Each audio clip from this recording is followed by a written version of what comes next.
최후의 보루는 비장한 각오를 나타낼 때 더 이상 물러설 곳이 없다 이럴 때 쓰잖아요. 마지노선도 같은 뜻인데요. 과연 어떤 의미가 들어가 있을까요? 안녕하세요. 오늘 한자 얘기 알점에서는요, 요 최후의 보루와 마지노선을 나눌 텐데요. 우선 보루는요, 적군을 막거나 공격하기 위해서 그 흙이나 돌로 튼튼하게 쌓아놓은 그 진지, 그러니까 군사 용어로 요새라고도 하죠. 어느 나라건 그 전략 요충지를 방어할 목적으로 이 요새를 구축했잖아요. 적이 들어오지 못하게 하는 시설이라면은 요새 모두 보루인 것인데요.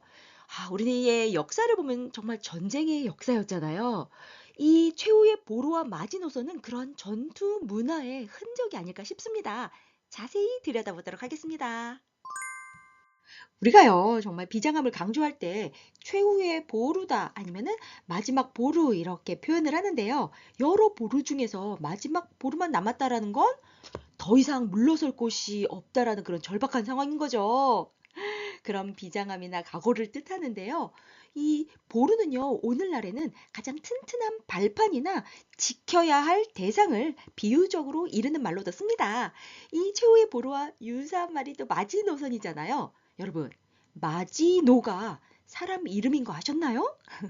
뒤에서 함께 나누고요. 먼저 보루는 또 어떠한 한자 뜻인지 살짝 먼저 들여다보도록 하겠습니다. 최후의 보루는요, 마지막 진지, 진을 친 곳이라고 설명을 할 수도 있는데요. 한자를 들여다보면요, 요런 한자입니다. 아유, 복잡하죠? 작은 성 보에 보루 루자입니다. 둘 다 흙토자가 들어가죠. 흙을 이용해서 내가 얼마나 이 요새를 튼튼하게 쌓았는지 또 보호할 보자가 들어가잖아요. 내 나라를 지키기 위해서 얼마나 많은 노력을 기울였는지 이 보루라는 한자에서 좀 느낄 수 있습니다. 우리 선조들 덕분에 저희가 지금도 이렇게 편안하게 살 수 있는 게 아닐까 다시 한번 감사한 마음이 드네요. 이번엔 마지노선인데요. 너무나 다들 잘 아시죠? 더 이상 물러설 수 없는 그 한계선을 의미하는 말이고요. 여기에서 선은 그야말로 한자로 줄선, 그러니까 직선, 곡선 할 때 그 선으로 한계선을 의미하고요. 마지노는요. 아까 제가 귀뜸을 드렸죠. 사람의 이름이라고. 과연 어느 나라 사람의 이름일까요? 아시는 분들은 아시겠지만 모르시는 분들은 정말 이게 사람 이름이었어? 하실 텐데요. 바로 이분이십니다. 이 코스염의 주인공. 이분은 과연 어느 나라 분이실까요? 프랑스 육군 장관 앙드레 마지노 장군님이십니다. 이분 때문에요. 이 마지노선이라는 말이 생겨났고요. 1차 세계대전 때요. 프랑스는 독일의 공격에 대비한 그 방어 수단으로 튼튼한 장벽, 요새를 구축했는데요. 그 방책을 만드신 분이 바로 이 앙드레 마지노 장군님이셨고요. 여기에서 마지노선이 생겨난 거죠. 이 지도가 보이시나요? 프랑스, 벨기에, 독일이 보이실 텐데요. 마지노선의 배경을 잠시 설명드리도록 하겠습니다. 1차 세계대전 때요, 독일이 성과를 올렸습니다. 근데 요새가 있는 곳은 또 그렇지 못했다고 합니다. 이것을 보고요, 프랑스는 요새의 중요성을 확실히 느껴서요. 방어만이 최선이라고 믿게 된 것이죠. 그래서 프랑스는 독일의 공격에 대비한 아주 튼튼한 방어벽을 만들게 됩니다. 점선이 아닌 이 빨간 진한색 보이시죠?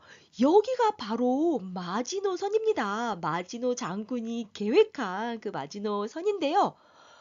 이렇게 튼튼하게 만들었으나 결과는 이런 엄청난 투자에도 불구하고 정말 참담했습니다. 독일이 이 마지노선을 우회해서 벨기에를 먼저 공격하고 마지노선이 없는 접경으로 공격을 감행함으로써요. 이 마지노 라인이 쓸모가 없게 된 것이죠. 이때 마지노선이 무너졌다 이런 유명한 말이 남게 됩니다. 튼튼한 방어만이 최선이라는 맹신이 오히려 무용지물이 되고 그런 안타까운 역사의 순간을 우리가 엿볼 수가 있습니다. 마지노 장군이 정말 야심차게 계획했는데 정말 안타깝게 되었네요. 어쨌든 마지노선은요, 최후의 방어선이라는 의미로 지금까지 쓰이게 됐고요. 한 단어가 역사를 고스란히 담고 있음을 알 수 있습니다. 마지막으로요, 오늘 이야기와 찰떡궁합인 성어가 바로 이 배수진이겠죠. 다들 잘 아실 텐데요. 배수진은 물을 등지고 진을 친다 이러한 뜻으로 내 등 뒤는 물이에요. 뒤로 물러서면은 물에 빠져 죽을 수밖에 없고 앞에서는 적군이 들어오니까 그야말로 죽기 아니면 까무러치기로 싸울 수밖에 없잖아요. 이렇듯 물러설 곳이 없으니 목숨을 걸고 싸울 수밖에 없는 지경으로 어떠한 일을 성취하기 위해서 더 이상 물러설 수 없어.